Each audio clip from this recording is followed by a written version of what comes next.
Just cruising through the construction. It's shockingly comfortable. I got what, another 120 miles. I'm gonna pull over into this rest area, but I'm trying to figure out what all these little things are on the side of the road. I think they're tarantulas.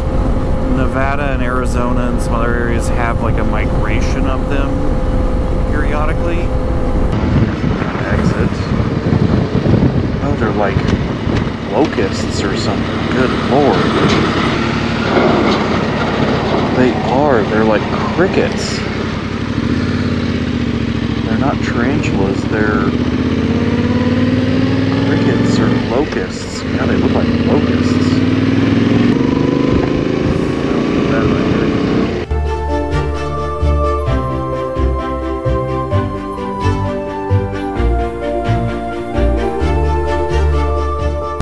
I just want to give you an idea of what I'm like.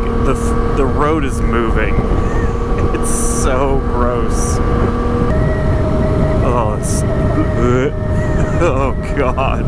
So I will sign off and keep killing crickets on my way to Austin.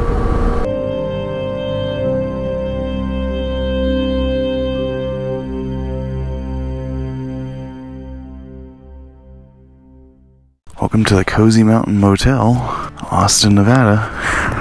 It was really nice. I'm holding off on starting my motor because it is basically 6:15, so I'm trying to be kind of polite before I head out of here. All right.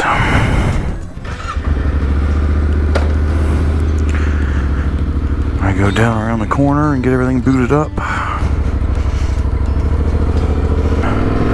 I will be keeping an eye on my gas mileage today, just because I need at least 38 to get there without running out of gas. Which shouldn't be a problem, but I just want to make sure.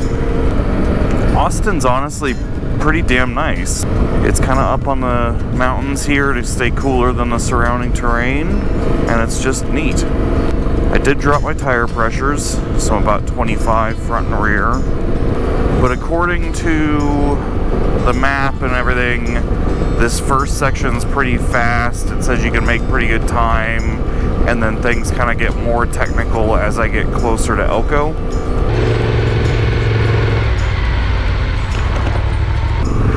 It's supposed to be near 90 today, which is also why I'm out super early, because the further I can get today before it gets hot, the better. We'll see how many crickets I see today. It is a Mormon cricket explosion, and they are swarming like crazy. The number of crickets that I saw on the way down here was just incredible. Yeah, crickets.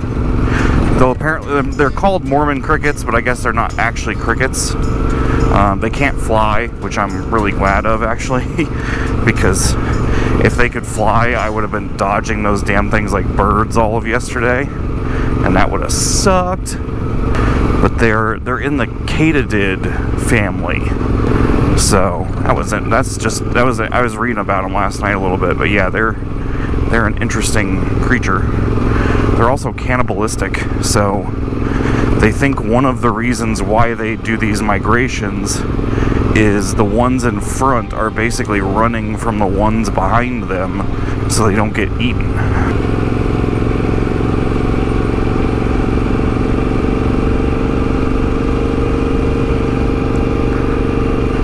And yeah, the goal is Elko. I have water and food if I end up camping.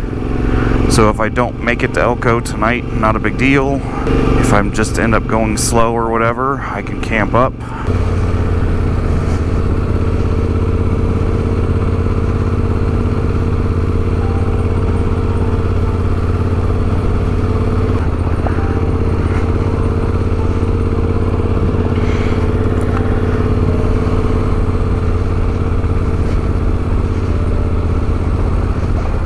The Nevada BDR is definitely one of the fewer traveled BDRs. There's not a whole lot out there about it. And there's a cricket. which is too bad because I mean it's really beautiful. It's just, I mean, Nevada's one of the least populated states in the nation. The BDR is quite remote. You don't have a whole lot of people that come out and do it, which is too bad because I mean you can see like it's gorgeous out here, but you do have to kind of travel a ways to get out here and do it. Nevada's kind of difficult also. The issue that you run into is trying to do the entire route in one go is very difficult because when the southern sections are very hot, sometimes the northern sections aren't even open yet. So kind of like what I'm dealing with right now of not being sure if Jarbidge is open to the border, even though it's going to be 90 degrees today. A lot of people split it up like I am, so I'm doing just the northern part, and then when I come back and finish up California, I'll finish up the southern bits. That's a pretty common thing, is to split it up, because up north you'll have full-on snow and weather, you know, like you have in Idaho, and down south it's like Southern California, and so it's just really difficult to find a timing to where you can do the full route. You're gonna experience some temperature extremes probably no matter what. And this is the longest single section of any BDR without any services. It is a solid 220 miles from Austin to Elko, and there is no services in between the two. So if you're doing this section, you absolutely have to have at least a 220 mile fuel range, preferably more, which obviously I do have. Here's more crickets. I would imagine I'll probably hit a few of these today. Where's the opening? Okay. Yeah, look at this guy. They're just They're just everywhere. God, they're all in the tree, in the bushes. And obviously for like farmers and stuff, they are a huge menace. They might as well be locusts. They just can't fly, so they can't move as quickly.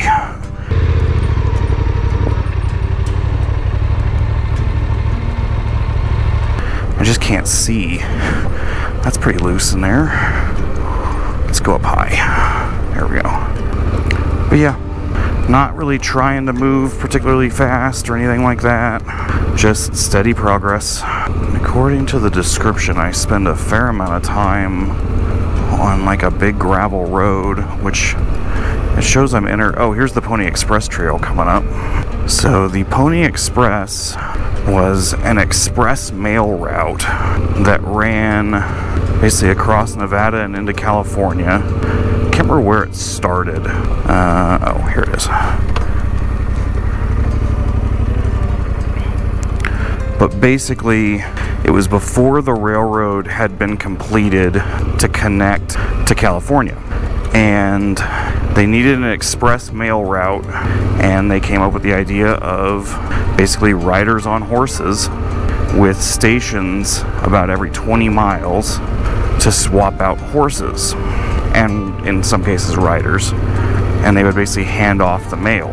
And I would need to look at what the records were for fastest trip and like how far they had to go and stuff, but it was quick. It was obviously very expensive, but it was, you know, it worked. And it was only in operation for about 18 months, because basically it ran until the railroad connected, and then also telegraph lines took over for a lot of it, because you had things that, a lot of it was messages and things like that. You didn't need to hand deliver the message if you had a telegraph line. But packages and all that then were able to run by train a lot cheaper and about as fast.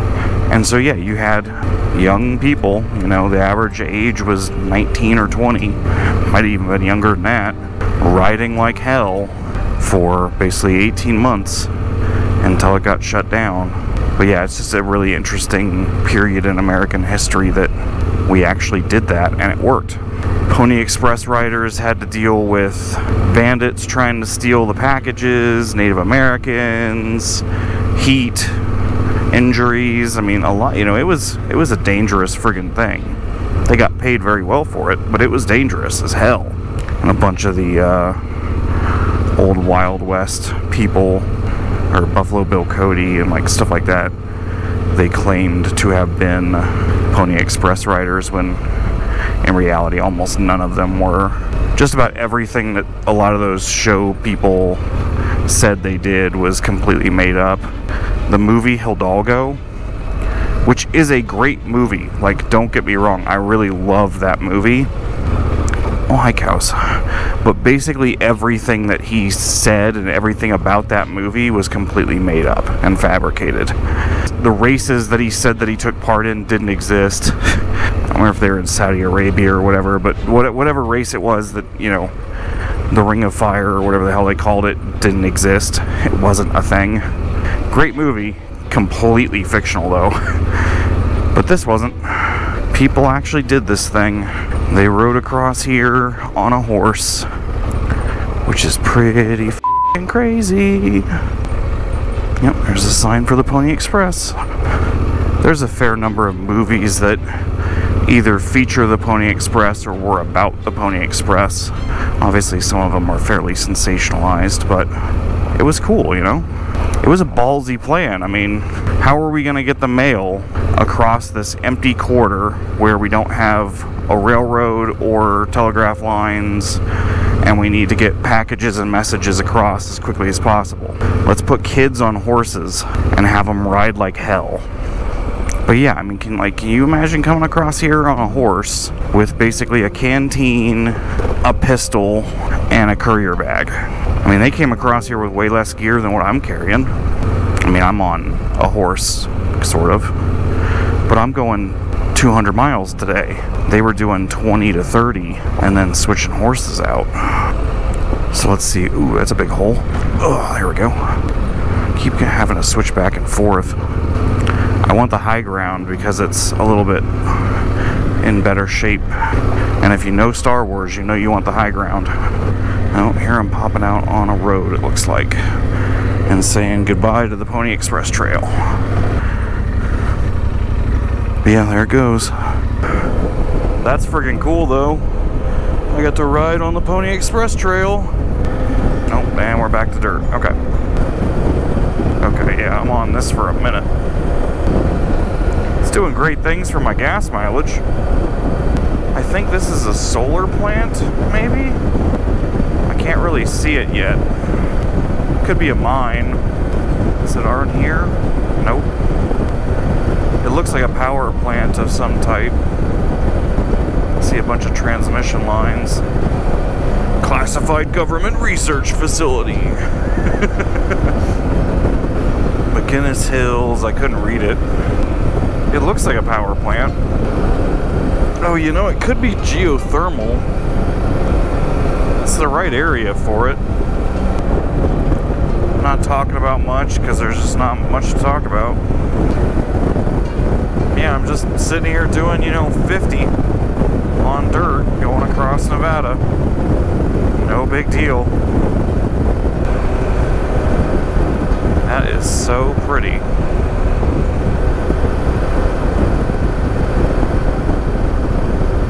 You know, there's nothing hard about this. You're just trying to make miles. But it's really beautiful. Lots of crickets in here. It just looks like the little rocks on the road are moving. And it's all the crickets. It's kind of creepy. I wonder if the cows eat them. I mean, they, you know, probably accidentally, if anything else, but I would think they would here and there. Cows aren't super bright, and they'll eat just about anything. God, just look at all of them.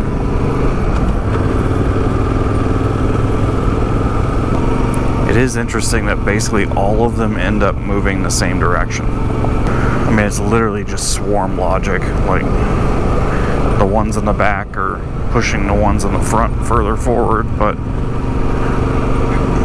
it's just crazy how that works. That's really pretty. 160 miles to Elko. God, the road is just moving from left to right. Just, Oh god, that's right. The lady at the gas station was saying sometimes they're so bad they have to get the snow plows out and scrape them off to the side of the road. Like, oh god. No, no, no, no. Not that left, this left. Right? Zoom in a little bit more. Yeah. Alright, third gear it is.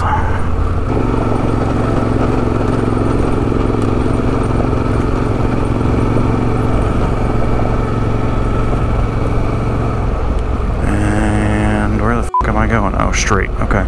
Oh, that other road comes back around. And we have a gate. Please close gate. Okay, cool.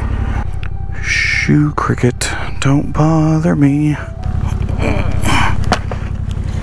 I'm just gonna go up here and re-intersect with this road, so I probably should have just stayed on that other road. But yeah, I'm only on this for, it's less than a mile from what it looks like on the map. Tomorrow there's one of these diversions that I'm gonna skip because it diverts off the road to go and do a water crossing, and it's the only reason you leave the road. And by all accounts, the water crossing's kind of gnarly, so I'm just not gonna try it.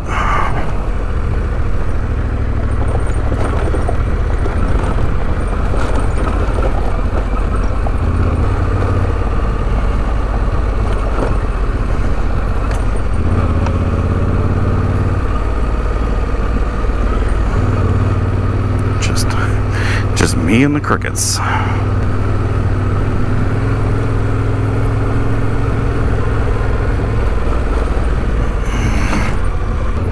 The only people that come down here are BDR riders or the rancher, because it clearly doesn't get much traffic.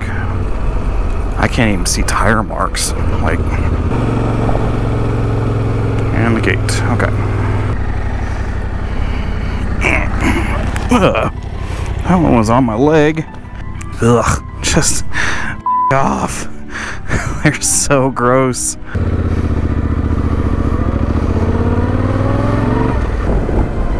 Nevada gets kind of a bad rap for being just like open desert.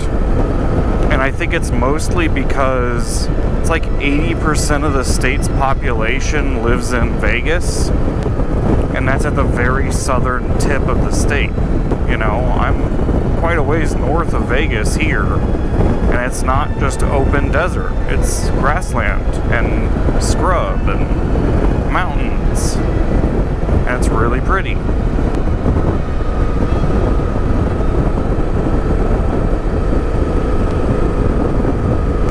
Roller coaster road. Whee!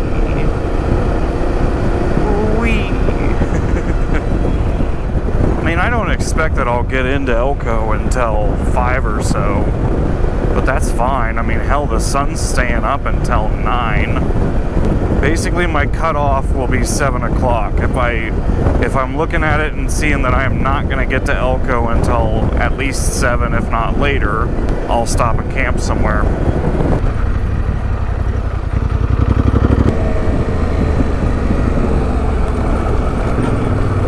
That's really rutted up. They definitely came down here when it was wet. And there's a fence. Oh, I see it. Okay. That's how that works.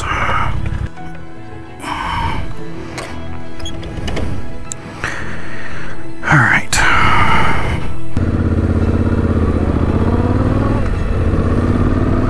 I want to say I kind of just go up through this little ridge of mountains and come back out onto another road on the other side, but we'll see. Really pretty.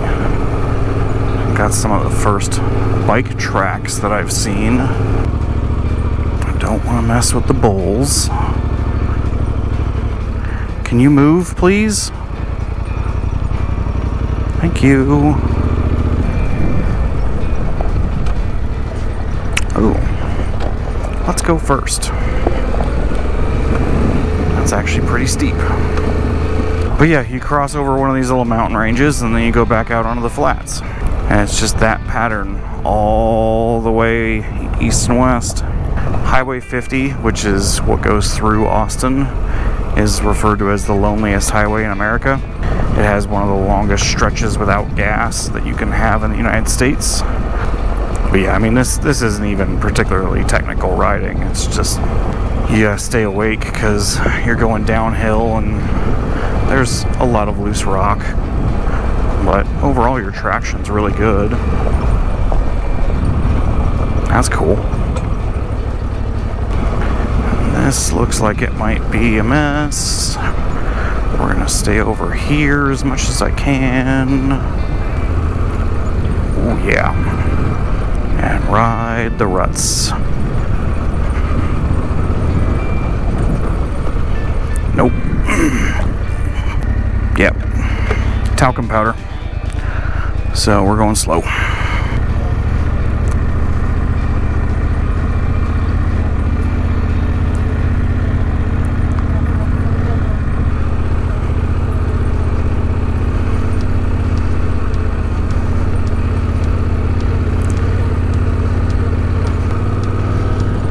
Nobody coming. Big old road.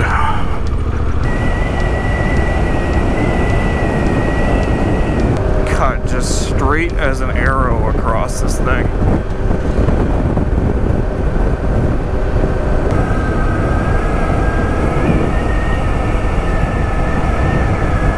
No gate. That's my biggest fear with those things, is coming up on one of those and not realizing there's a gate closed or, you know, a fence across it until I'm right up on it, because that would hurt a lot.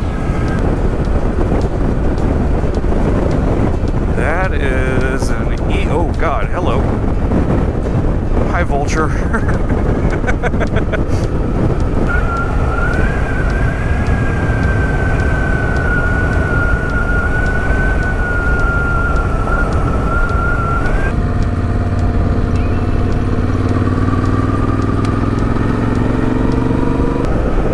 God, it's not even 10 o'clock. I haven't stopped and taken a break yet, mostly because I don't want to wait for it to get hot. You know, I'm trying to get as much mileage done before it really gets hot as I can. God, this bike is just so good. This is, as far as I am concerned, the perfect adventure bike. Like, is it perfect? No. Are there things you can do to make it better? Sure. But is there a better adventure bike on the market right now that can do all the things that this bike can do? And I don't think the answer to that is yes. There are competitors, and there are bikes that are pretty similar, but I don't think that any of them are better than this. You know, the Adventure R definitely is a competitor. Touareg 660, the Ducati Desert X when it comes out, you know, stuff like that. They're absolutely competitors for this bike. But what I don't think is that they're better. The biggest thing that this bike has the advantage on is reliability over all of those other designs. The KTMs have been having problems basically since they came out. And a lot of it's stuff that's just known to not be really great on the KTMs, which sucks, because it's like, guys, fix it.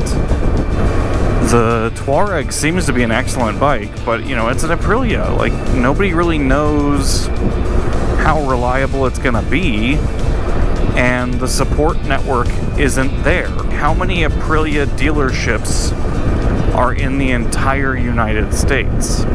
How are you going to be able to get parts? How are you going to be able to get a chain and filters and, you know, all the stuff that you need to be able to do long distance travel on these bikes? By all accounts, the Aprilia is a really nice bike. I would love to test ride one and kind of check it out. The reliability is a great big question mark, and on this bike it's not. The Ducati, it's going to be the same thing. Like, it's probably going to be a great bike. But at the end of the day, it is still a Ducati. Maintenance is going to be expensive or difficult, or both. Alright, we're going to work our way through the mountains here. And then I go back to going north when I pop out on the other side. I believe, yeah. So I have less than 100 miles to Elko. My fuel range meter has still not dropped even 1 bar. So I know I have more than enough range to get there on this tank. I've got 130 miles basically on this tank. I would expect my first bar will drop somewhere around 150. I should get there with basically just under half a tank indicated. This looks like it might be kind of sandy. And it did say it gets more technical as you get close to Elko. We're gonna find out.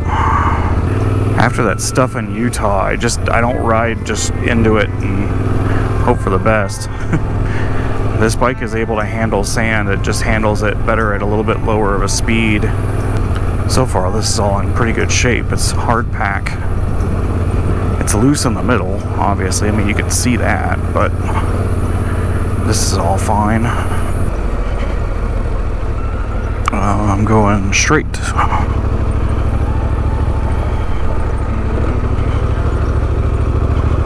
There I can see tire marks from somebody. Yep, nice, easy to track. Works for me. Yep, nothing crazy. Just definitely slower. You know, you can't just blast through here. Whew, it is a warm day now. I'm so glad I got going as early as I did. You couldn't do this if it was wet.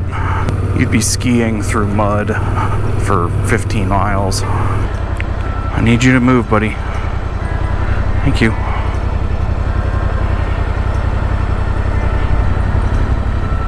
Going straight across. Excuse me. This reminds me of Wyoming a little bit. The sand was deeper in Wyoming, but the trail was very similar to this. Sure, there's a road there, if you say so.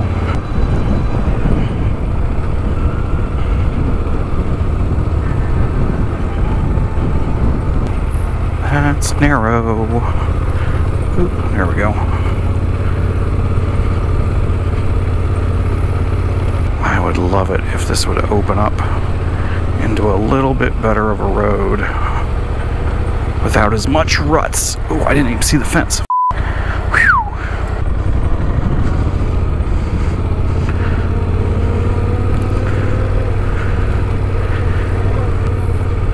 Yeah, this is just going to be slow going.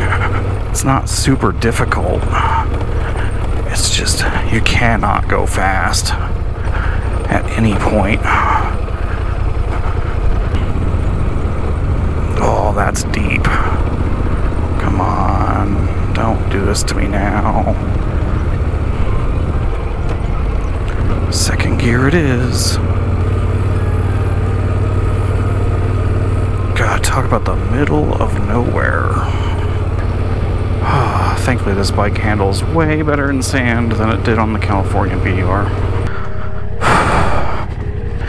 Commence the heavy breathing portion of today. It's really hot. The bike is still doing good at staying cool. The fan's basically cycling on and off still versus just staying on. I wish I could say the same for me.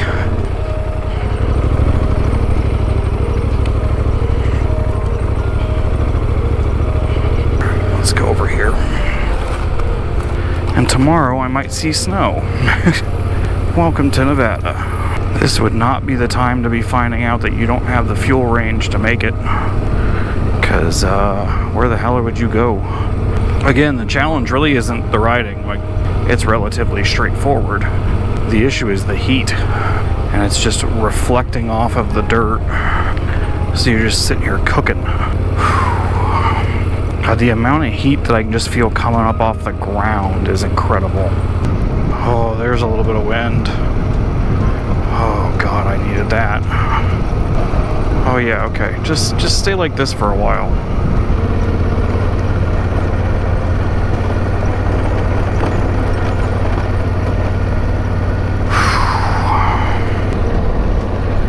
think I'm gonna, oh, grasshopper, God. Oh, hit me right in the face. God, I was wearing glasses. 93 according to that. Only 36 miles from Elko, so I'm doing really well.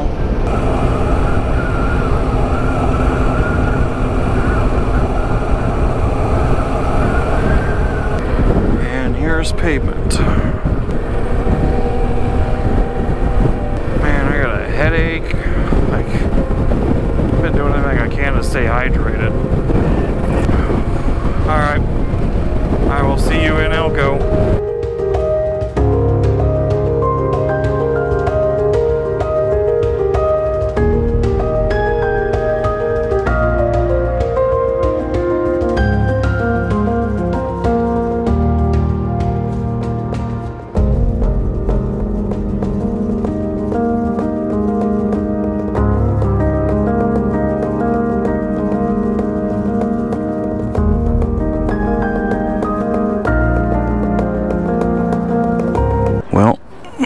Welcome to Do I Get to Jarbidge Day? Spoiler alert, I'm pretty sure the answer is going to be no. There's apparently still a snowdrift about 4 miles from Jarbidge, which will likely stop me. But the plan right now is basically go as far as I can, and then if I come up short, I'll just connect through whatever I missed when I come down through Idaho. So yeah, I'm really not sure how today's gonna go. I'm basically just gonna make the effort to get to Jarbidge, and if I don't make it, I'll stay somewhere near American or Mountain Home, Idaho. I don't want to arrive in White Salmon until the 13th, which is the day after tomorrow. But yeah, I mean, it's 102 miles to Jarbidge. A few inches later.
Definitely nobody's ridden it. If I had 2 people with me, it would be totally doable. But nope. Damn. Alright, I'm gonna turn this off, take a break, have a snack, and then head back. Alright. What the f are you doing? Sometimes this thing just acts drunk, I swear.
So I don't know where I'll get to today. I'm just gonna put directions in for white salmon, and I'll stop sometime probably fairly early today because it's just under 600 miles. I don't want to get there until the day after tomorrow.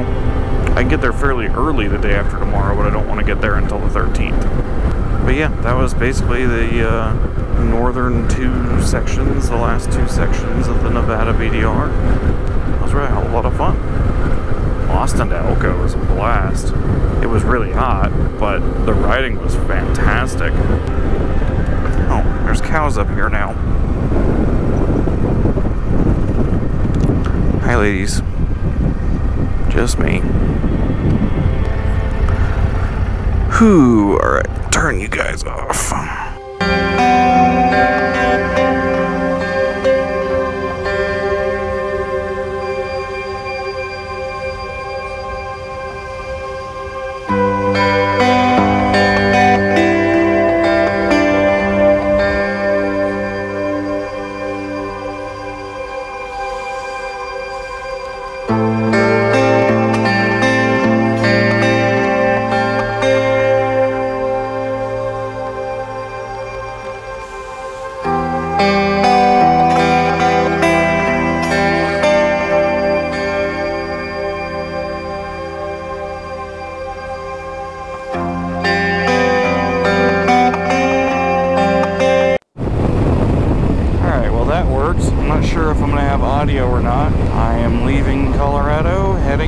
Nevada to finish the Nevada and California BDRs. And then do LA Barstow to Vegas, but that'll be separate. So I'm not going to film much on my way to Austin. It should take me 2 days to get there. And I may be arriving in a snowstorm. So we'll see how this goes. But on the road again. Alright, well, I will sign off and maybe try and record periodically as I get out there. The goal will be somewhere near Salina, Utah, which is roughly halfway. So I will catch up with you in a little while.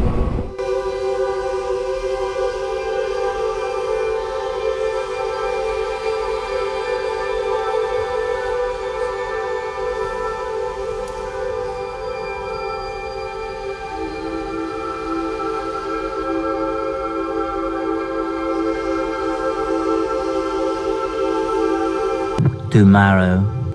I think I got more layers on than I've ever worn on a motorcycle.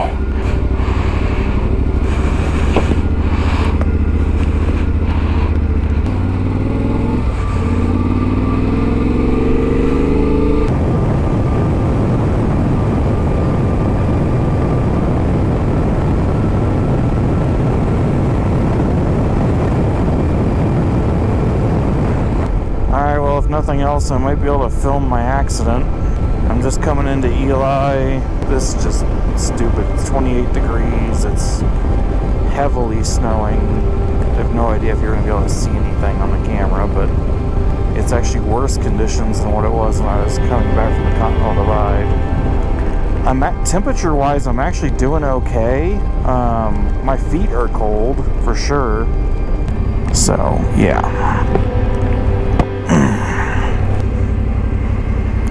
I'll get gas later. Alright, welcome to Eli. Oh, God.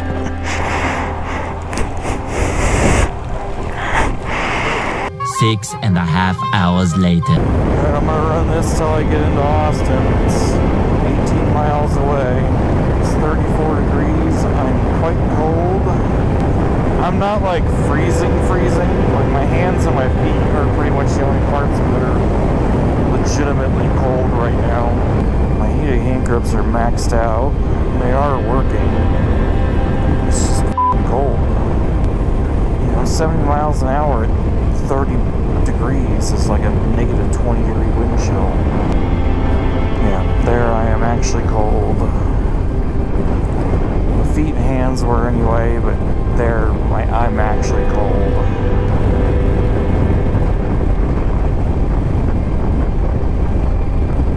Oh, that's actually really cold, okay. Oh, man. 2.5 miles. Alright, welcome to Austin again. Oh, God, I'm cold. Okay. It says 28. That's probably very accurate. Yep, I'm gonna have to come around and come in, because I can't turn in there. Alright, let's see if I can do this without crashing.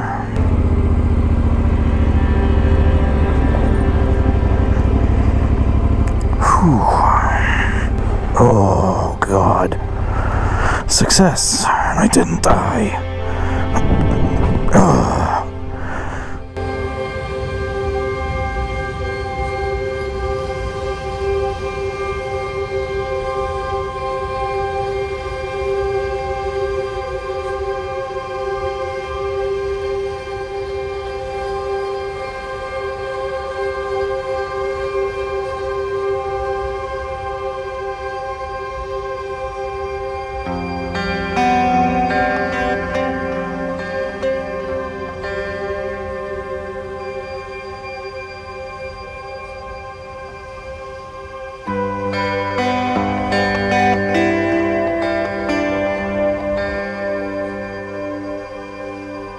Good evening from beautiful Austin, Nevada and the Cozy Mountain Inn. I am just packing up and kind of setting stuff out for tomorrow. I'm in kind of the reverse position that I was in last time I was here, because last time I had to get going super early because I had 220 miles to get to Elko and I knew it was going to be hot. Tomorrow I only got about 100 miles-ish to get to Tonopah, but the real issue is I don't know what the temperature is going to be. It's probably only going to be maybe 45 maximum, and so I'm not going to really be in any rush in the morning because I need it to kind of warm up a little bit. Not sure how much of the route I'm going to be able to do. There is still fairly significant snow, especially on the off-road stuff, and so what I'm probably going to do is go out back over the pass to the east, connect to the main road towards Tonopah, and it connects to the route again a little ways out of town, basically, and I'll see what I'm able to do. I don't know where I'm going to get tomorrow. The goal is just go and see where I end up. See how much of the off-road stuff I'm able to do. We will see what happens, and I will catch you in the morning. Later. It is 19 degrees, according to that. And I'm just going across the street to get gas. So I'm going to leave those off for a minute. And yeah, today is going to be interesting.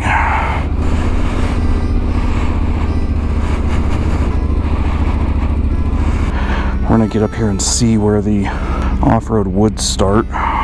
But I'm fairly sure it's covered in snow. So, yeah.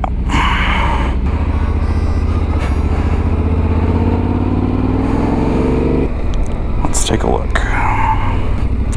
Yep, it goes straight up that hill. You can see it right there up towards the water tower. So, that ain't happening. We're just gonna flip around right here.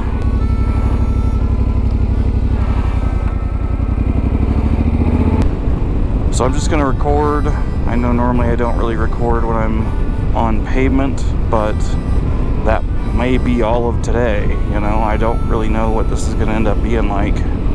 And so if that's what this ends up being, I'll at least have some footage of it. I apologize if I'm not really able to do off-road between here and Tonopah, but look at it.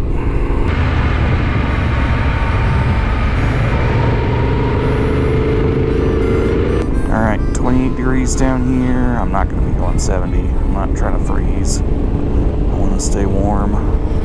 Let's see what these dirt roads look like. As I get down south of Tonopah, I go basically kind of along the western edge of the Nevada test site, which is where Groom Lake and Area 51 and like all that crap is. The Nevada test site is just a large area of test ranges that the Air Force and Navy and stuff use. You know, Area 51 or Groom Lake is literally just an Air Force research and development facility. People obviously make it to be whatever the hell they want it to be, but it is a top secret research facility. It's where they tested the stealth fighter, B-2 stealth bomber, you know, SR-71, like all of the really advanced and secretive aircraft that the Air Force and Navy and everybody else has used has come out of Area 51. That's where they go to test that stuff, because you have a giant area where you can try it out and not, you know, be observed by other countries and other people.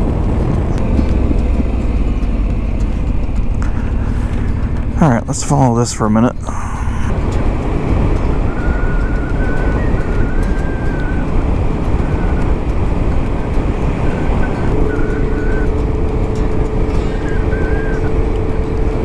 Alright, let the bike relax a little bit. Got to ride any dirt for a little while. This is really pretty. Not sure my battery pack is on.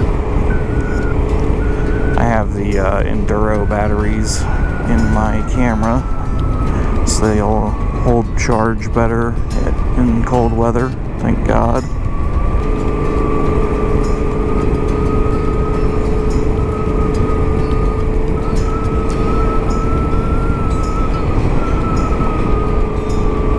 If the road gets completely covered in snow, I will turn around.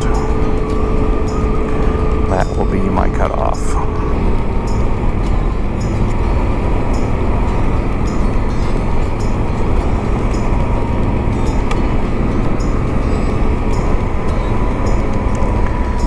Let's drop onto 2-track here. So I think I'm just gonna call it.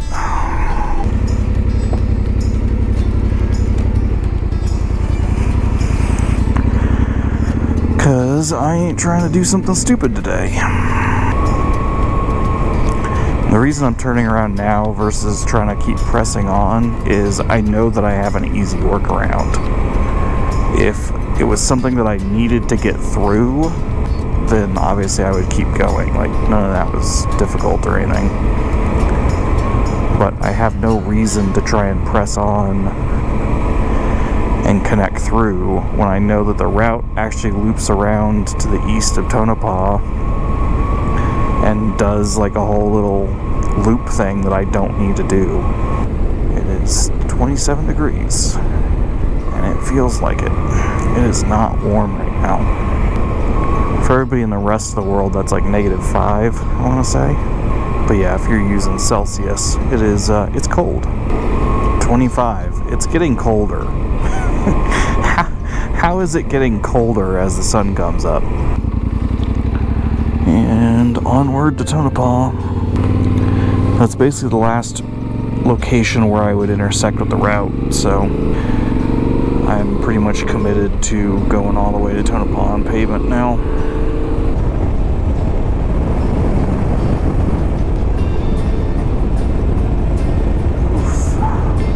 I know I'm not saying much, I'm cold.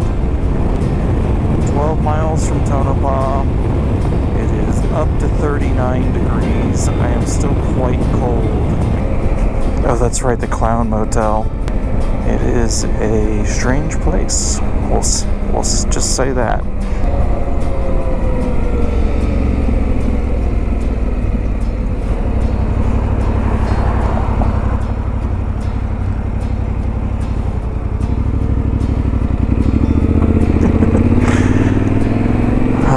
I know it's actually like a safe place to stay. When you first hear about it, it's like, I'm sorry, it's a clown motel? Is that where you go to get murdered? 20 minutes later.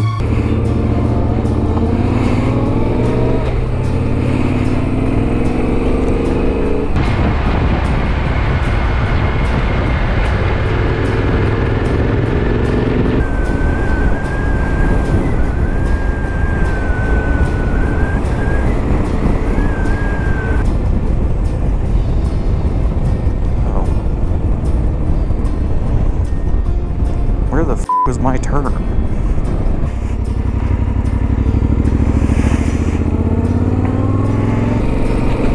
I missed it again. What the f? There's nothing there. Like,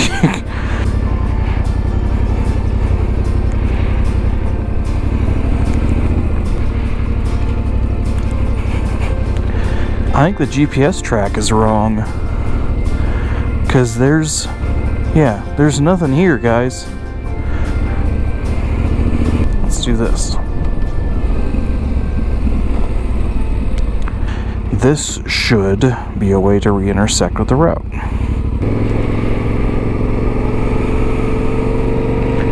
I guess I'll see real quick whether or not there's actually a road that goes over that way. Oh, yeah, back out here in Graboid country.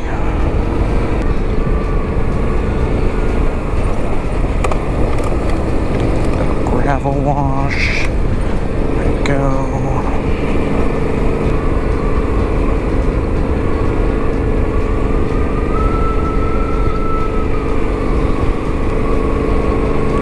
And I have to anticipate that there will be some areas of fairly deep sand along here. Nevada's another one of those ones where they're a little bit limited on where they're able to take you because, well, for one thing, there's a hell of a lot of government-owned land, so you just can't go through some areas. There's just areas where there's not many roads.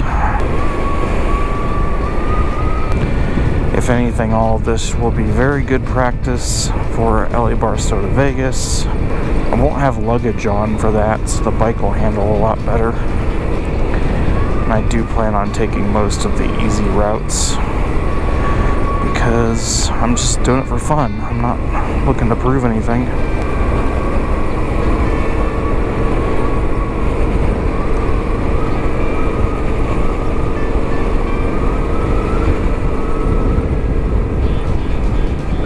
Oh, it's nice to be back on the dirt. Hadn't really been able to ride off-road since Maine. That's sandy.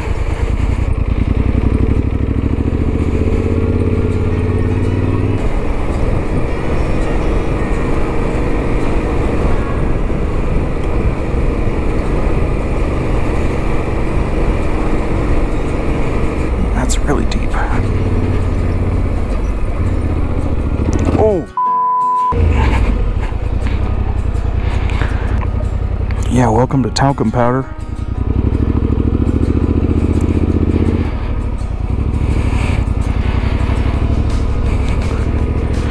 There, that's better.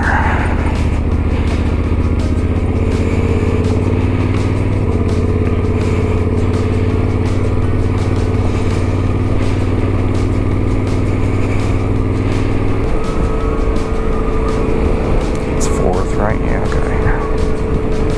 Just stay there for a minute.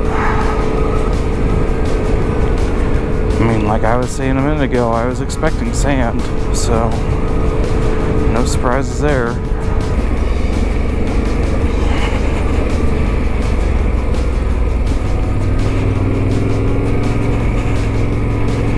Yeah, over to my right, that is deep. Nice and easy through the wash.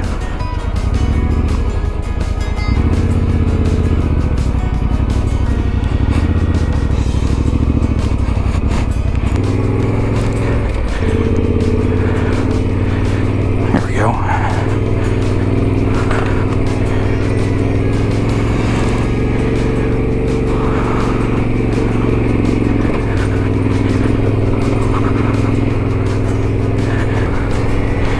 Honestly, if I was really struggling with traction or anything, I've still got street pressures in my tires. I could drop the tires down 10 psi. 46. I'm finally what I would describe as warm.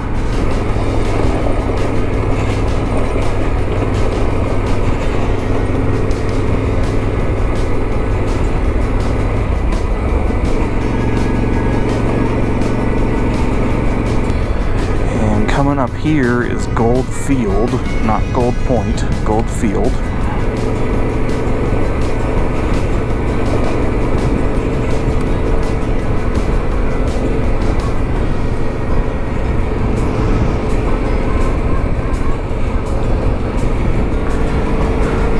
But yeah, if you weren't feeling this part of the route, it would be very simple to go up the road because the highway's right there.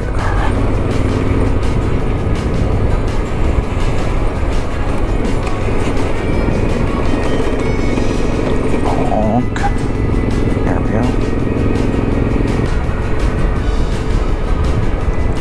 Not sure what you're doing out here. Not entirely sure I want to know. You see somebody out here digging a hole or something with a duffel bag, maybe go call the police. I would not suggest talking to them about it. Oh, this is the museum probably? Yeah, Railroad Museum.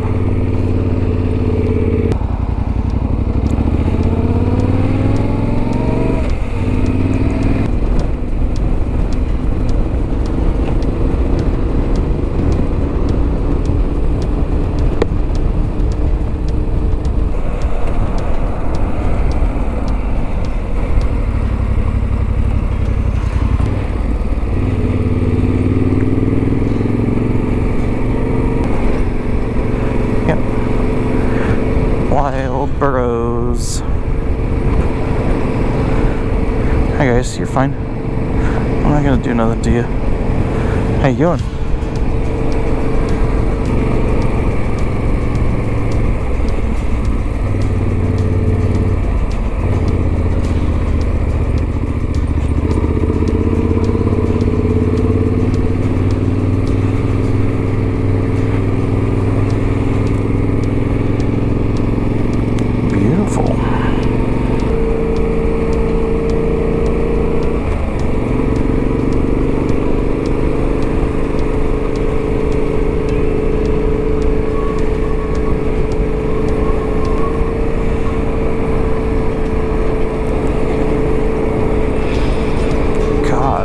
It's great.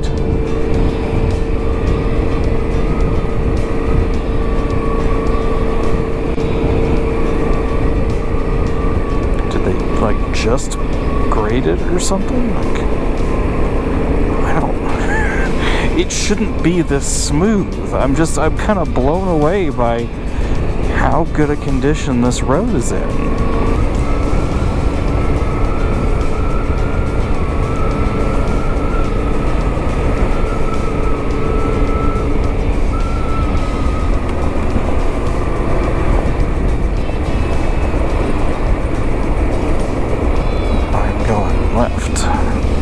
Sorry, birds.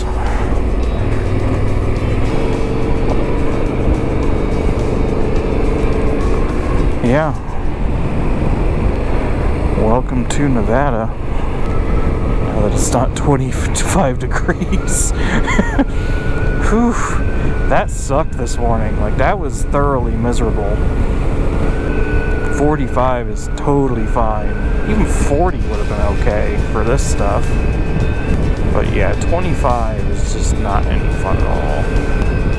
Nevada's kind of a unique state, so I think other than potentially Alaska, it has the highest percentage of government-owned land. It's a lot. It's 70 or 80% of the total area of the state is not owned by the state. Basically, you have two population centers, Reno and Vegas, and that's where 90-something% of the population lives. And then all the rest of it is stuff like this. You know, there's a few towns here and there, but honestly not much. They tested a lot of nuclear weapons out here in the 60s and 70s. Obviously, most of that was in the Nevada test site, and a lot of those ended up actually being underground tests, not open air tests. But yeah, they blew up a lot of nukes. There's a really neat like infographic video on YouTube where they show every nuclear test, every nuclear detonation, basically. Yeah, 45 was the first one, all the way to, can't remember, like probably 2019 or something like that. When they get into the 60s and 70s, it just goes nuts. If I can find it, I'll put a link to it down in the description. But you see just how many tests we did.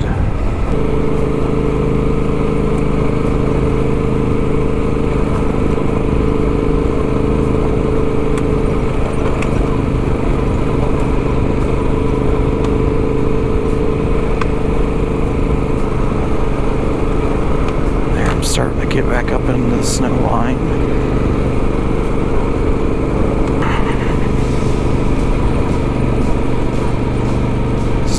Fun so far.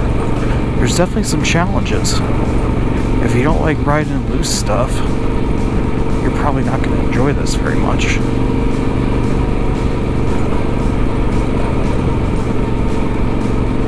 But so far it's been quite nice. Going this way.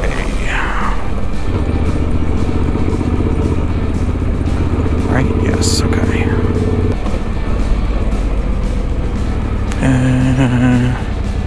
Oh, okay.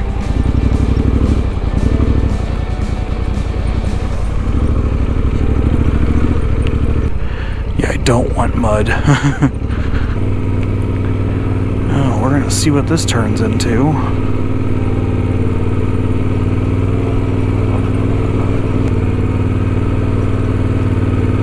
I really don't want to have to turn around.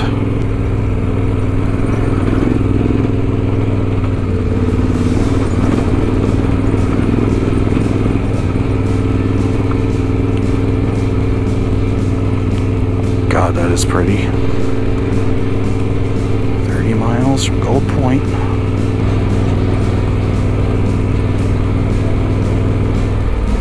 Oh, God.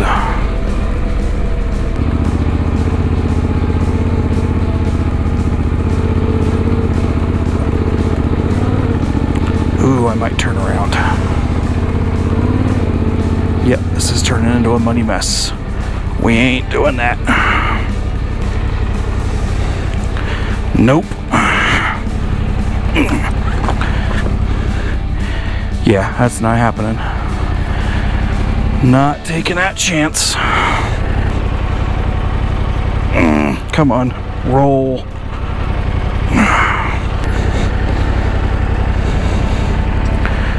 Can I get it to rotate? Is the question. Good. Just don't fall over.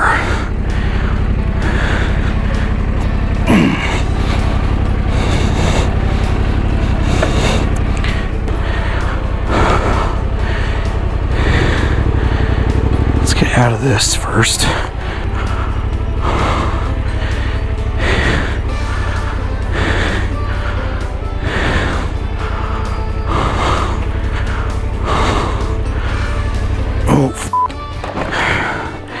Figures.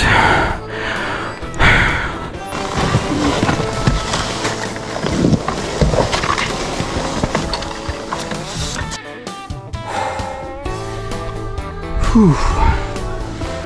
Damn, I was having fun too.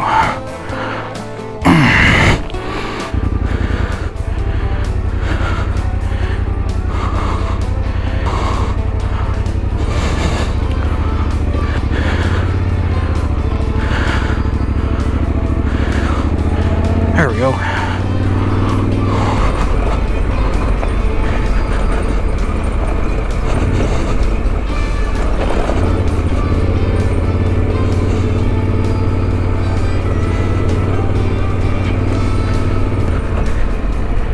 Okay, let's take a look if there's any other roads out here.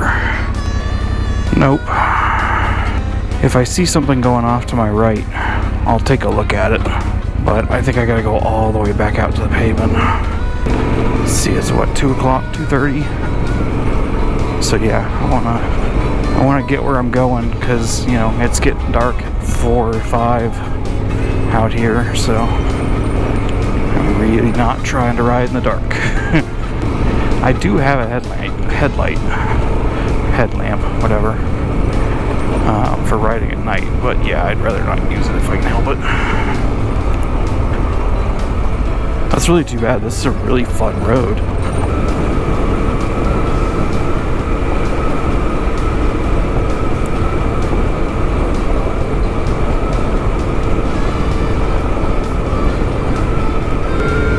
And situations like this is why you always get gas. I got gas when I was in Tonopah, even though I really didn't need it. I've got 66 miles, and I don't know how much this redirect is going to cost me. But, you know, I was 30 miles from Gold Point, and I'm having to backtrack quite a ways.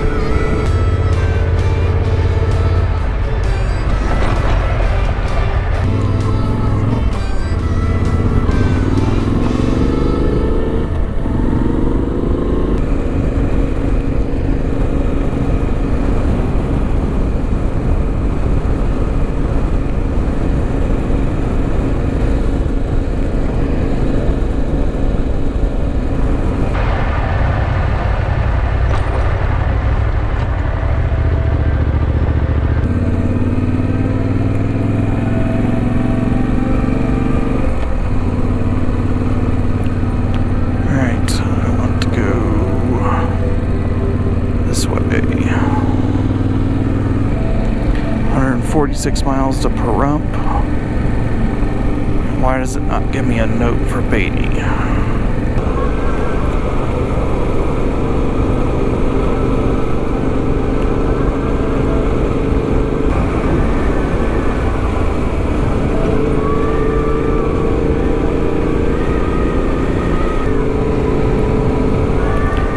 Miles to the Hard Luck Mine.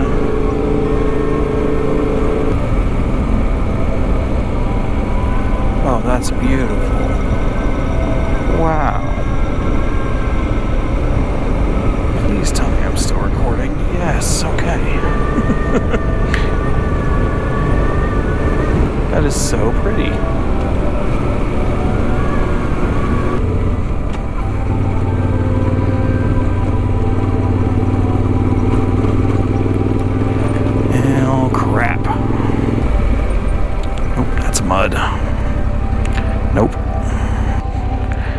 Not nearly as muddy as the other bit, but you can see what it'll probably turn into if I keep going. That's too bad. Going back to the hardball.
Okay, welcome back to Beatty. Ran into a big group of touring bikes on my way out of the hotel.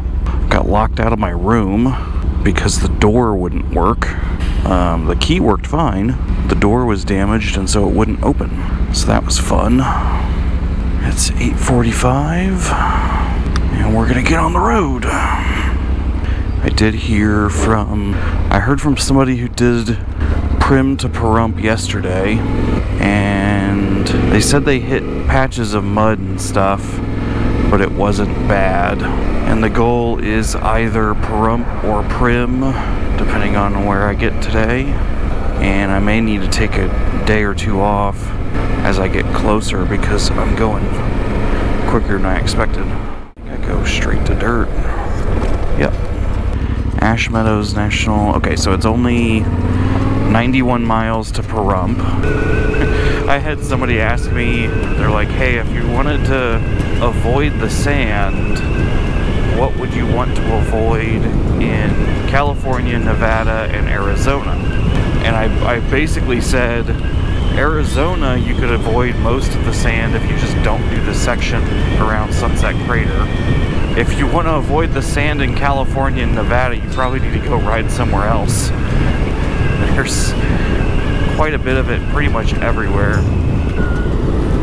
It's 43. It's supposed to only get warmer as I go. Let's see as much as like 55 today. So I have my mid layer on, I have my adventure spec Baltic hybrid on, but other than that I don't have any other layers or anything on because it's not going to be that cold today. Yeah, the goal is not to have a long day. I mean, I did almost 300 miles yesterday. I had to backtrack so much. Can't read the sign.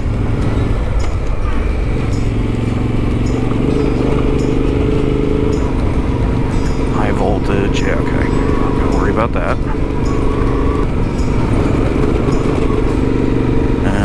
Oh, I'm going this way. Crap. There's a path up to the tower up there, but I don't need to do that. Let's go up here. There we go.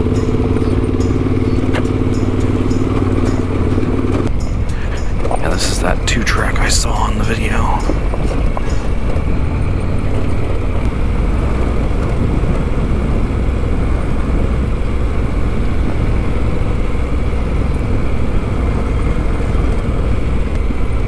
Yeah, you can see where it probably had water on it fairly recently.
super impressed at how strong the OEM rims are on this bike.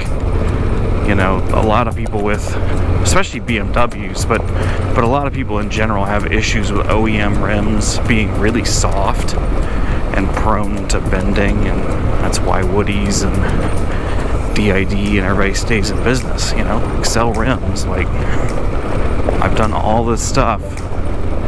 I have not put a dent in a rim at all, which is pretty impressive, because I have definitely hit some stuff at speed where I was looking at my wheels afterwards and looking at my tire pressures like, oh boy, what did I just do? The whole tubeless versus tube thing, I could really care less. For more difficult off-road, tubes are better. I mean, mooses are the best, but for really difficult off-road, but for the kind of stuff that I'm doing, tubes make a ton of sense, because if I need to, I can run lower pressures and not worry about losing the bead. If I had tubeless in this bike, I realistically could not run under about 25 psi, whereas with the tubes, I mean, if I wanted to get super aggressive, I could run it as low as 20 and still be probably okay. And you know, I'm not pull tears. I don't need to be running mooses. A lot of people will poo-poo tubes and be like, oh, that's a deal breaker. If you can't put tubeless tires on it, I don't want to ride it. There's times where tubes are absolutely a valid option, and sometimes the better option. Realistically, even if you're running tubeless, you still should be carrying a tube, because say you fully f*** a rim and you can't get it to hold air anymore. Well, the only way to get it to hold air at that point is to throw a tube in it. Alright.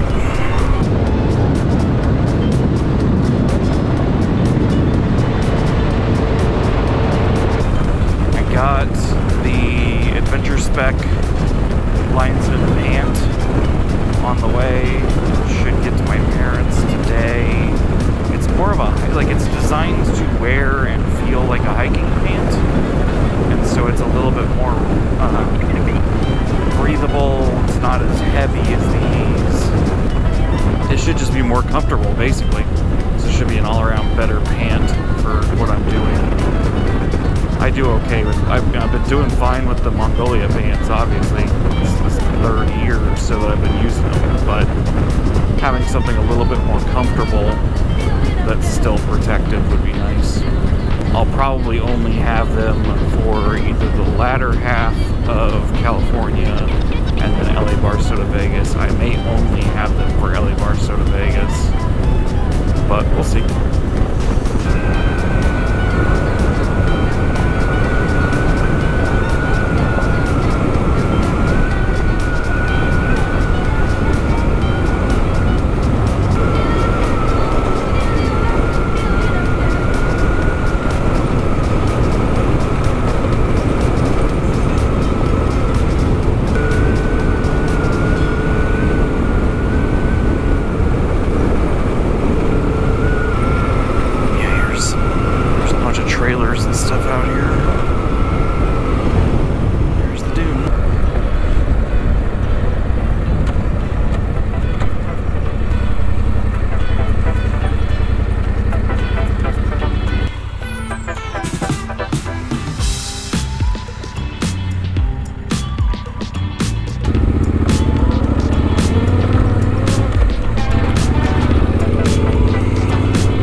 Accessible-ish. Just on this for a while. Just going across. Oh, deep sand. Come on, there we go. Alright.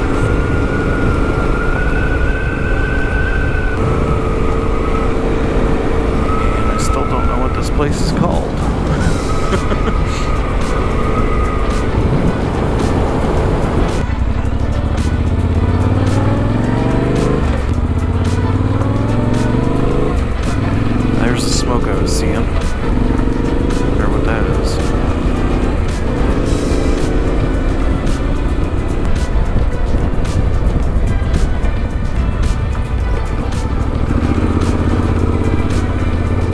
That's gonna be sandy a little bit.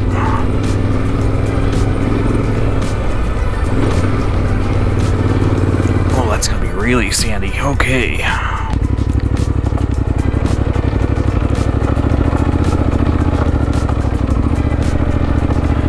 Like I'm not even floating. There, I'm able to get on top of it a little bit. I even want to get over here. There we go.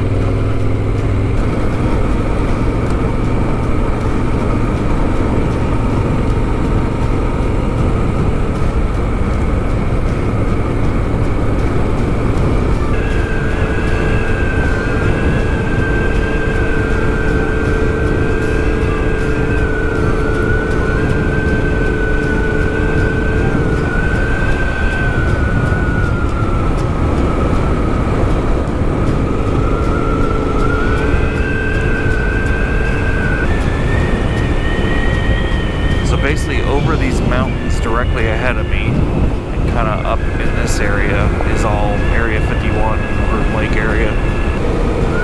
37 miles to Pahrump. Vegas is kind of off over that direction.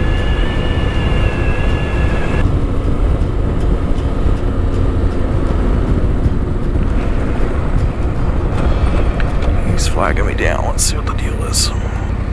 How's it going? Trying to get to the highway, 160, 95 that way you came off of? Well no, 160's up that way. I came off of 80. I came off of 95.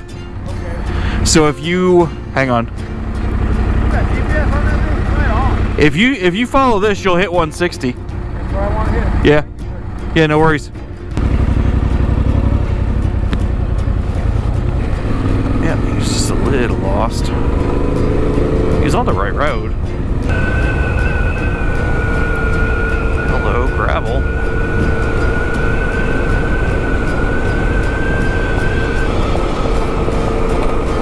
Start pulling small tire tracks to follow though. There we go.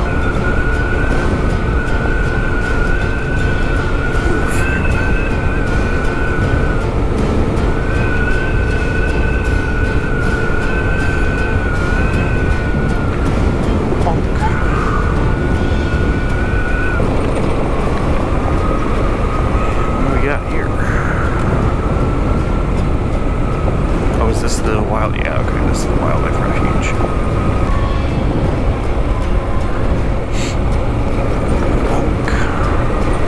I bet you during floods this turns into a hell of a water crossing.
167 miles to Oatman.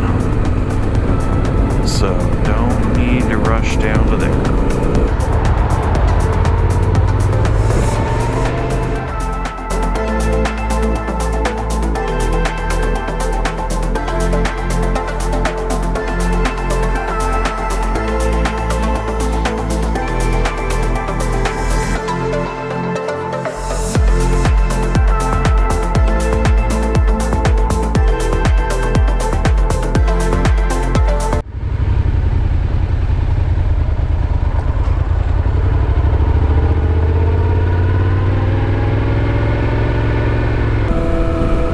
Something miles to Prim. Apparently between here and Prim is basically just wide open fast roads, so I'll get gas in Prim and then continue towards Oatman to Prim. There's apparently a couple of areas of pretty deep sand and stuff, so we'll see how that goes. Ran into 3 guys who rode over from Boulder Dam yesterday. They're full dual sports. They're doing a ride for the Nevada 300, Vegas 300, something like that. 46, supposed to be in the mid-50s, I believe, was what the weather forecast was for, so that should be good. I'm not wearing any intermediate layers.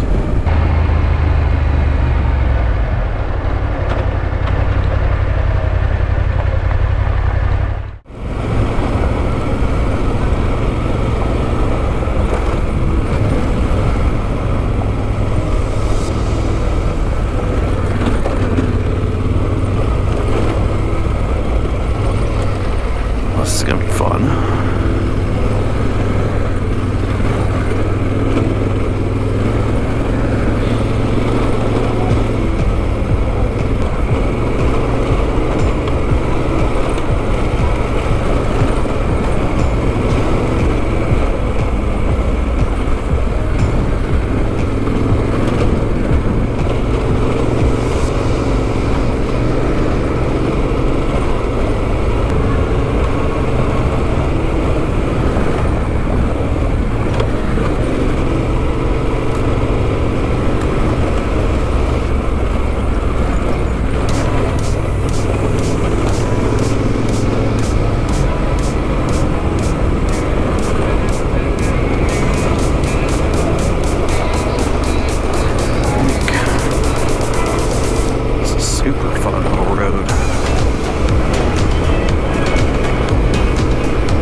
Got a mud hole.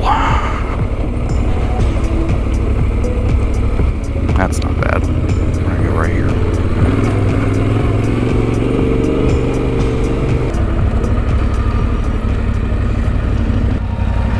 How's it going? Good, excellent.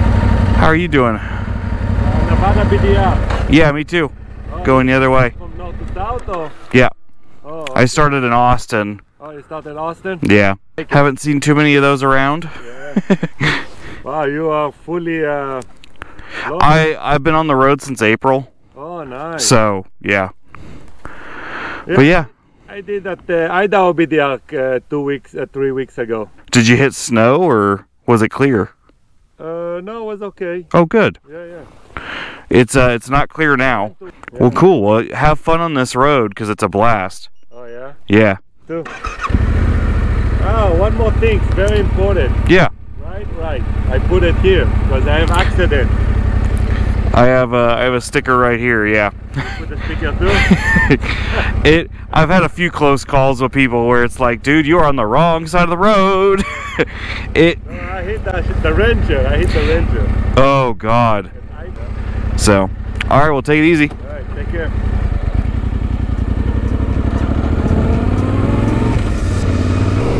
That's awesome. That's the first person I've actually seen doing the BDR out here.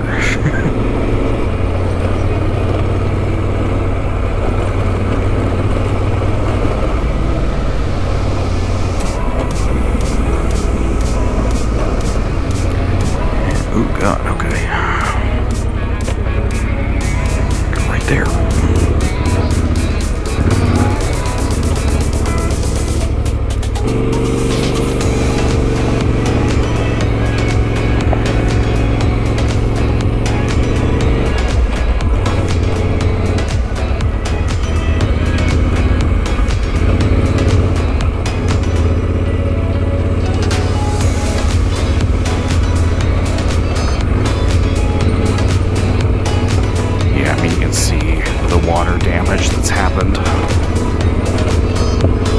This area got hit by that big storm too, and yeah, water does bad things to desert roads.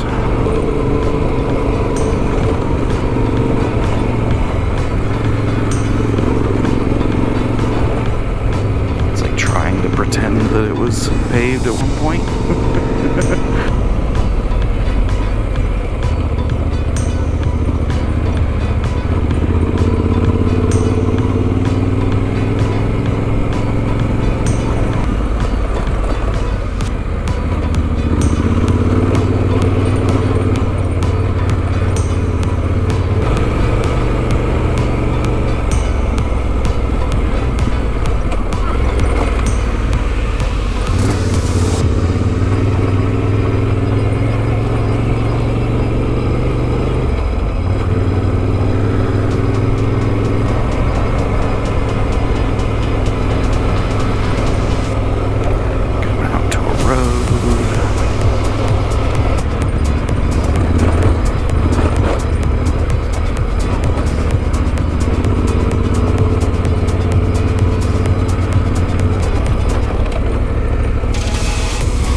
Yeah, okay.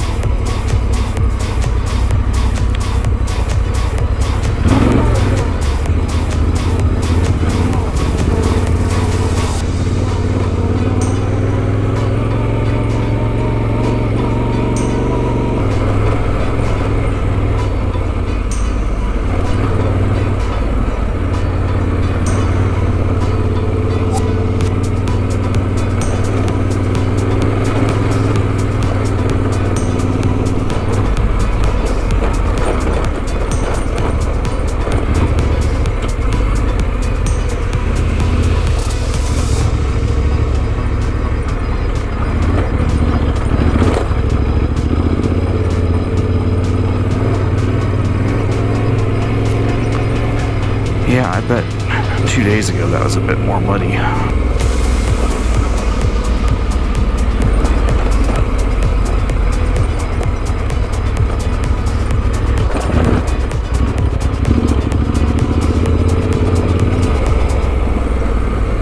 Ooh, big drop. Okay. Here we go.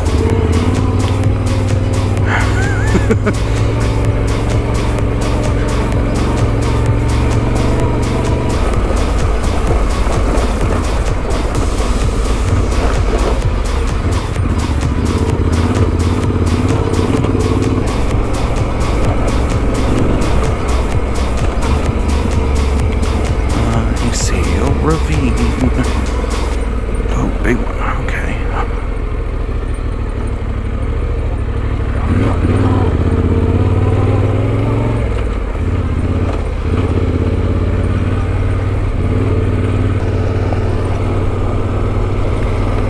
I want to look around a little bit because it's beautiful out here, but I also got to pay attention to the trail.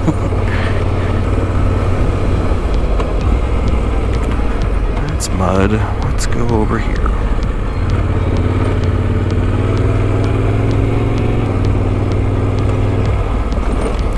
Yep. He did the same thing I'm gonna do. Hey, diddle diddle right down the middle. Still muddy.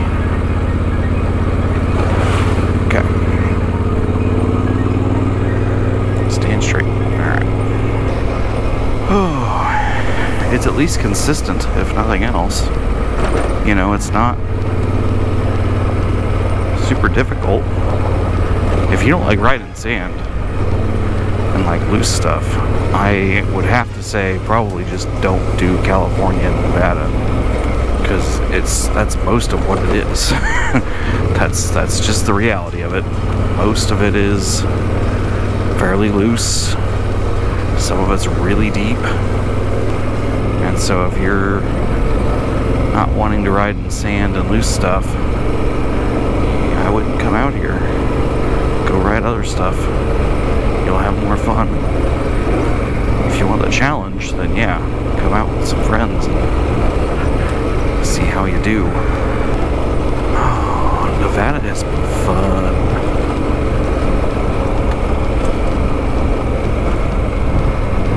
South to north, I think it was called Secret Pass, would have been pretty damn challenging, because you would have been going up a lot of that loose stuff that I was going down. But other than that, it seems like it would be pretty equally difficult north or south. It's been really enjoyable. I mean, I hate that I had to divert around so much stuff just because of mud and snow, but not much you can do about it.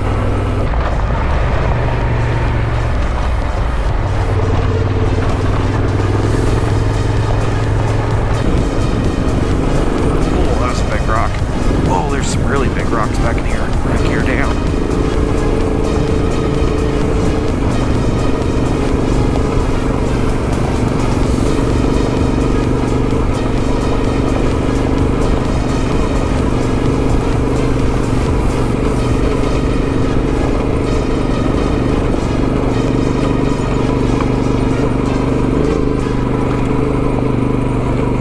God, my hand is going numb.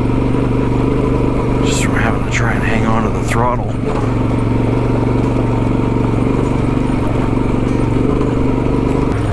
Wonder what pass this is. Look at the map.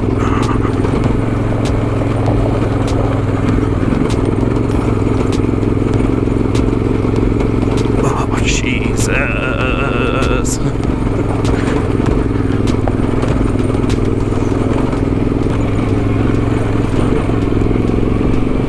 It's not even difficult, it's just washboarded as hell. So it's just shaking me to pieces. Might be a false summit, but I'm gonna stop and take a break for a second and shake my hands out. Good Lord.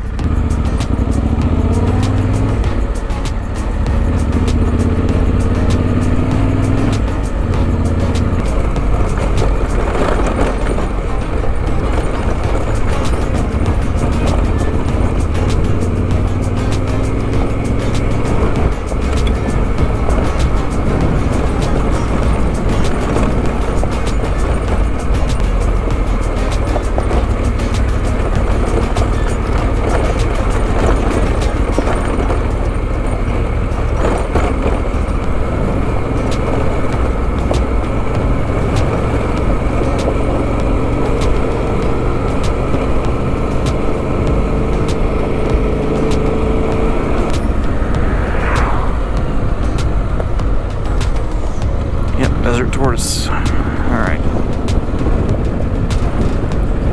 Keep an eye out for tortoise. What is the plural for tortoise? Tortoises? Tortoises? Keep watch for a tortoise. I know most of them aren't particularly big, but yeah, it'd be neat to see. It's cold enough they might actually be burrowed in. I'm not sure that there'll be any out right now. I mean, it's in the 40s. It'd be too cold for them to be out and moving around.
Again, I'm definitely not the only one who's missed that turn. And also the statement, fast, flowy roads into Prim. Not so much anymore.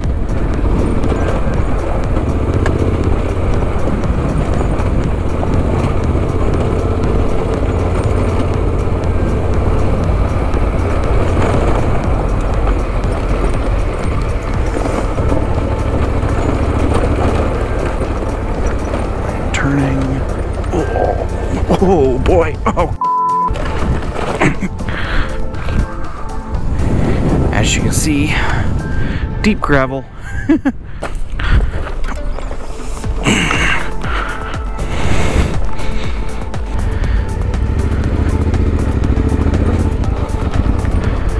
Yeah, sometimes the gravel just eats you.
That's a big one.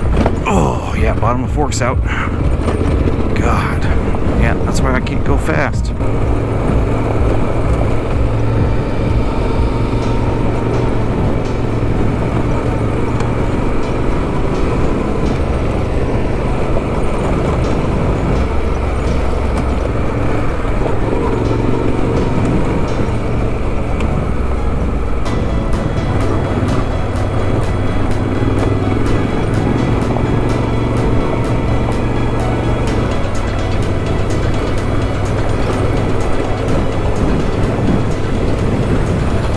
Here's Prim, basically. Get in, get gas, and get some food.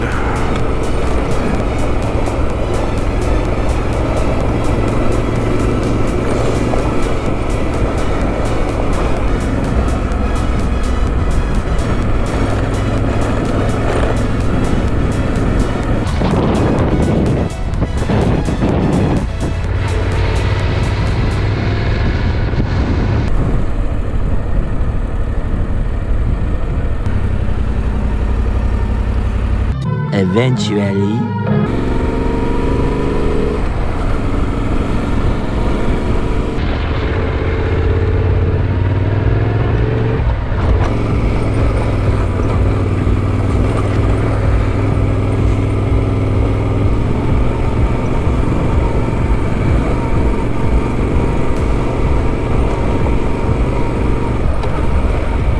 there is no indication. Oh, hello. All right.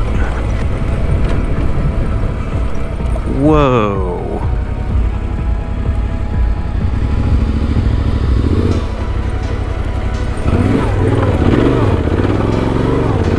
Oh, God, that was nasty.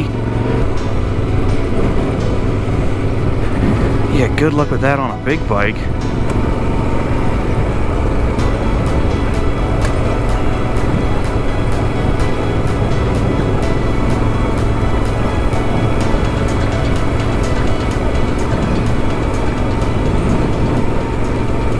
I mean, hell, if you didn't make that, you'd be taking the luggage off and trying to push the bike. Like, you get stuck down on the bottom of that thing, you might have to ride out along the wash to find a way out.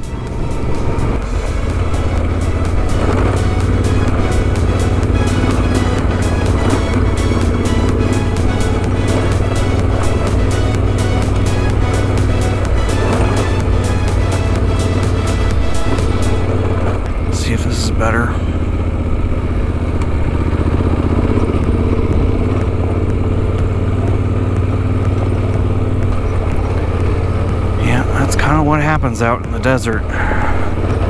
One road gets all screwed up, people start making their own paths, and they end up becoming kind of their own little roads. In this case, I mean, this one's in better shape than the normal road. Searchlight, 31 miles, 82 miles to the end. I mean, I can see why they had it marked as deep sand along here. Yeah, what was that mark that the Arizona BDR had on it? It was relentlessly rocky. Yeah.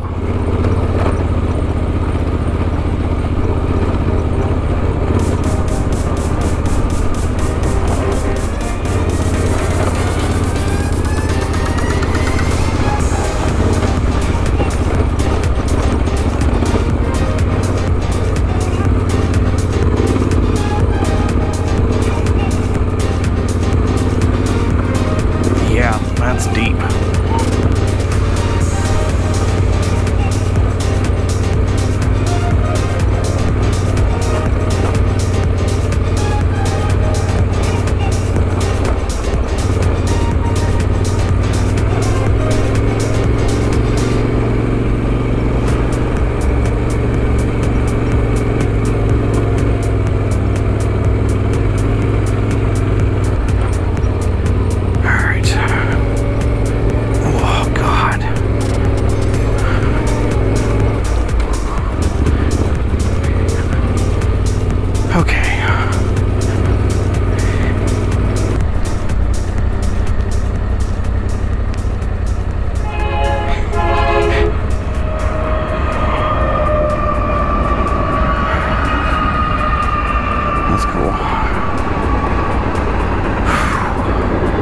It's not a very long train.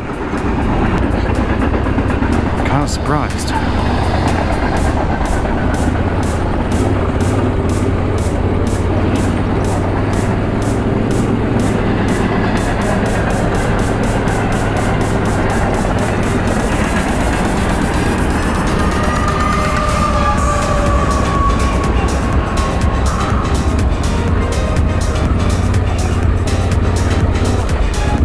This is getting better.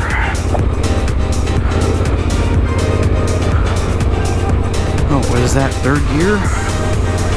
Holy crap. Haven't seen you in a while. Okay, much better.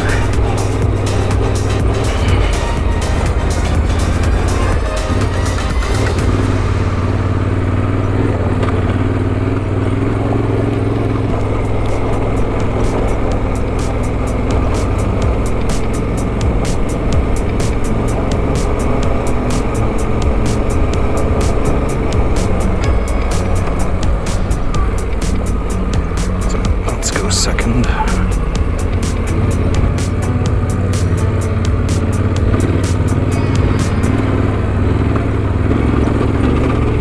Okay.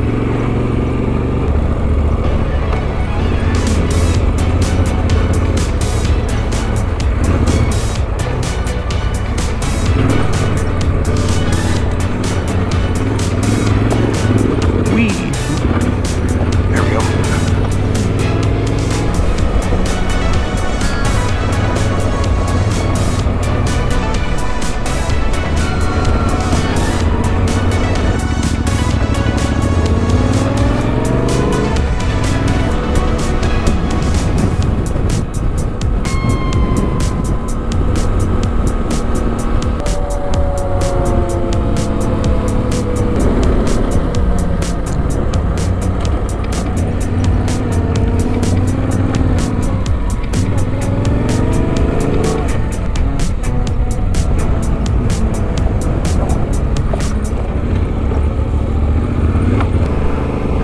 This might also get pretty sandy.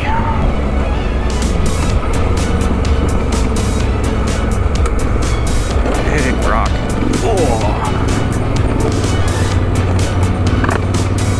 Oh, this is gonna be bad.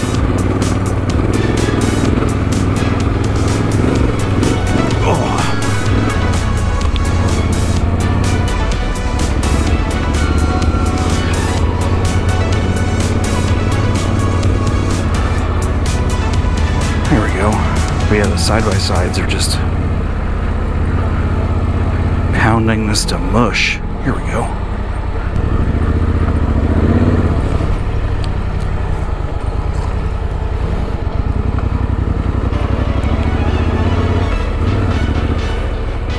Yeah, there we go. All right.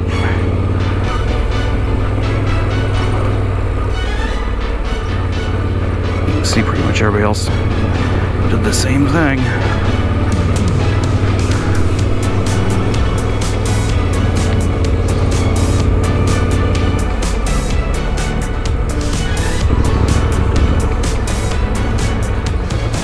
Oh!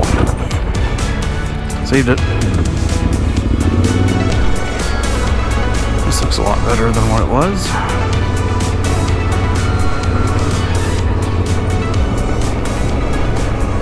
It's a car.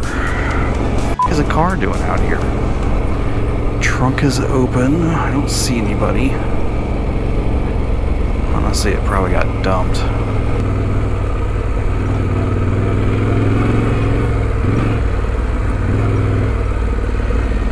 Yeah, that's dumped.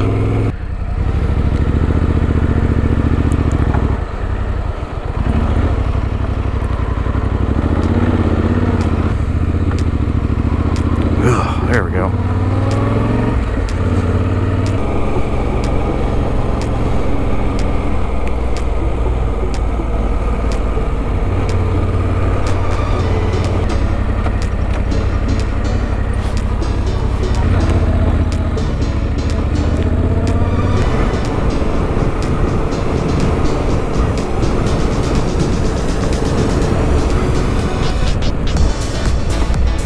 I guess it's that. Yeah.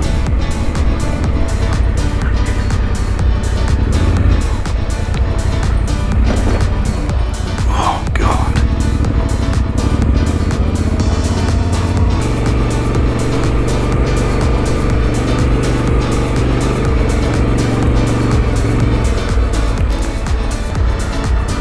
I am not on the route. There was no other road, though.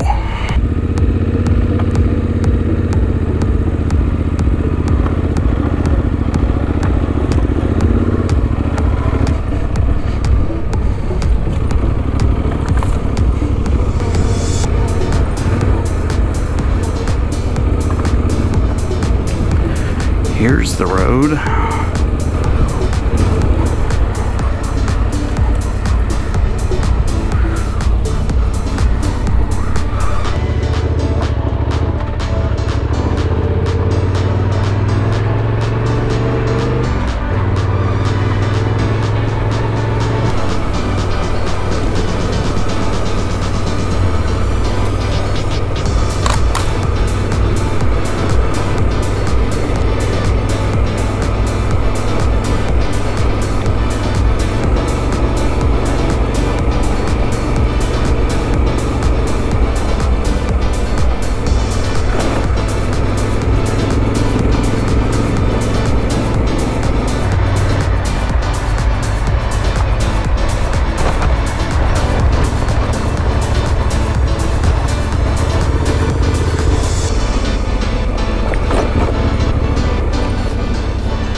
Oh no. I know. I have the one. They should be somewhere in here. I'm just hoping they come to me. So these okay. Two dogs. What do they look like? What are their names? Juno and Zephyr. One's a German short-haired pointer, and the other one's is like a poodle border collie mix. Okay. I'll at least keep an eye out for them. Thank you. I appreciate it. Juno and Zephyr? Juno and Zephyr. Okay, well I haven't seen them that way at least. I can tell you that. Thank you. I appreciate it. That sucks. We'll find out. All right, well, I'll keep an eye out. Thank you.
How's it going, bud?